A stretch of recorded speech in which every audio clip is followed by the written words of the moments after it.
The book of 2 Samuel. Chapter 19 verse 1 to 43. And it was told Joab, Behold, the king weepeth and mourneth for Absalom.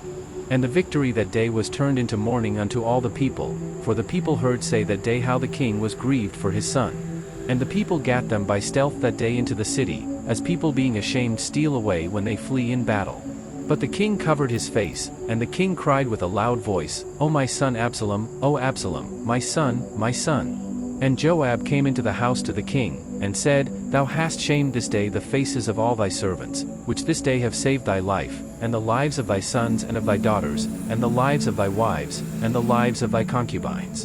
In that thou lovest thine enemies, and hatest thy friends. For thou hast declared this day, that thou regardest neither princes nor servants, for this day I perceive, that if Absalom had lived, and all we had died this day, then it had pleased thee well.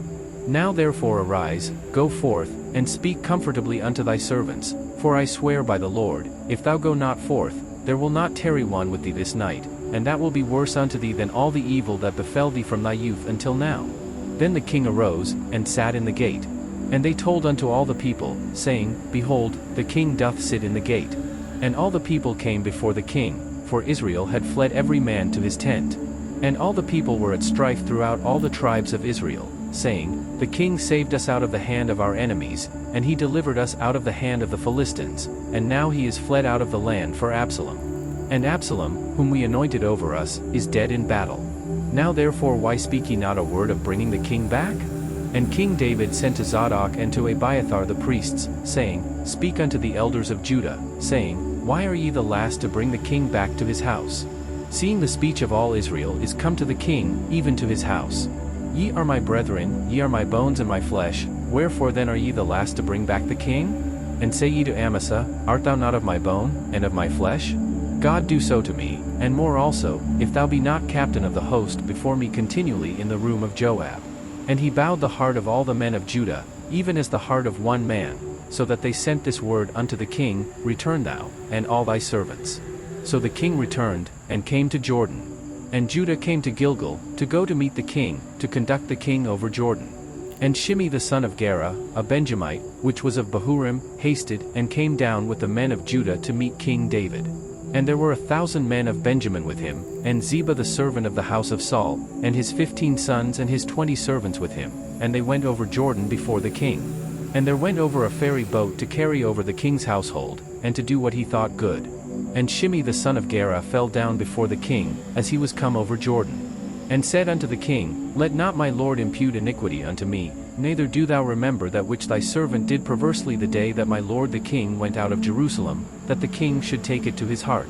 For thy servant doth know that I have sinned, therefore, behold, I am come the first this day of all the house of Joseph to go down to meet my lord the king. But Abishai the son of Zeruiah answered and said, Shall not Shimei be put to death for this, because he cursed the Lord's anointed?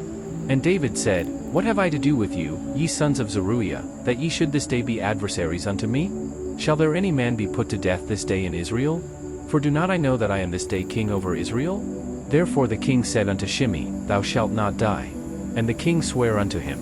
And Mephibosheth the son of Saul came down to meet the king, and had neither dressed his feet, nor trimmed his beard, nor washed his clothes, from the day the king departed until the day he came again in peace. And it came to pass, when he was come to Jerusalem to meet the king, that the king said unto him, Wherefore wentest not thou with me, Mephibosheth?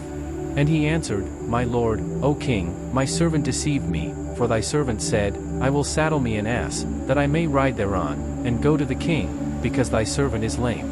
And he hath slandered thy servant unto my lord the king, but my lord the king is as an angel of God, do therefore what is good in thine eyes.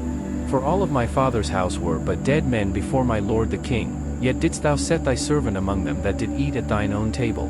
What right therefore have I yet to cry any more unto the king? And the king said unto him, Why speakest thou any more of thy matters? I have said, Thou and Ziba divide the land. And Mephibosheth said unto the king, Yea, let him take all, forasmuch as my lord the king is come again in peace unto his own house. And Barzillai the Gileadite came down from Rogelim, and went over Jordan with the king, to conduct him over Jordan. Now Barzillai was a very aged man, even 80 years old, and he had provided the king of sustenance while he lay at Mahanaim, for he was a very great man. And the king said unto Barzillai, Come thou over with me, and I will feed thee with me in Jerusalem. And Barzillai said unto the king, How long have I to live, that I should go up with the king unto Jerusalem? I am this day 80 years old, and can I discern between good and evil? Can thy servant taste what I eat or what I drink? Can I hear any more the voice of singing men and singing women? Wherefore then should thy servant be yet a burden unto my lord the king? Thy servant will go a little way over Jordan with the king, and why should the king recompense me with such a reward? Let thy servant, I pray thee, turn back again, that I may die in mine own city, and be buried by the grave of my father and of my mother. But behold thy servant Chimham, let him go over with my lord the king, and do to him what shall seem good unto thee. And the king answered, Chimham shall go over with me, and I will do to him that which shall seem good unto thee, and whatsoever thou shalt require of me, that will I do for thee.